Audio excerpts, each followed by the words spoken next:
ಇನ್ನು ಬೆಂಗಳೂರಿನ ರಸ್ತೆ ಗುಂಡಿಗಳನ್ನು ಮುಚ್ಚೋದಕ್ಕೆ ಸಿಎಂ ಡೆಡ್ಲೈನ್ ಕೊಟ್ಟಿದ್ದಾರೆ. ಇನ್ನೊಂದು ವಾರದಲ್ಲಿ ರಸ್ತೆ ಗುಂಡಿಯನ್ನ ಮುಚ್ಚಿಸಬೇಕು. ಇದು ಸಿಎಂ ಕೊಟ್ಟಂತ ಡೆಡ್ಲೈನ್. ಈ ಹಿಂದೆ ಕೂಡ ಅಧಿಕಾರಿಗಳಿಗೆ ಕ್ಲಾಸ್ ತೆಗೆದುಕೊಳ್ಳುವಂತದ್ದಾಗಿತ್ತು ಸಿಎಂ ಕಡೆಯಿಂದ.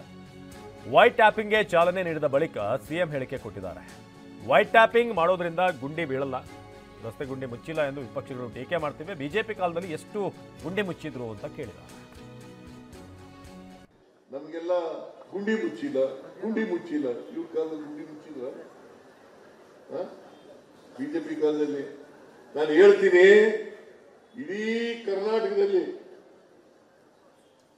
ನಾವು ಮಾಡಿರ್ತಕ್ಕಂಥ ರಸ್ತೆಗಳನ್ನು ಬಿಟ್ರೆ ಒಂದ್ ಇಡೀ ಮಣ್ಣಾಕಿಲ್ಲ. ಇವರು ಯೋಗ್ಯತೆಗೆ ಒಂದ್ ಇಡೀ ಮಣ್ಣಾಕಿಲ್ಲ, ಗುಂಡಿ ಮುಚ್ಚಲಿಲ್ಲ. ಅದ್ರ ಜೊತೆಗೆ ಎಲ್ಲ ಈ ಸಾಲ ನಮ್ಮ ಮೇಲೆ ಬಿಟ್ಬಿಟ್ಟು ಹೊರಟೋದು.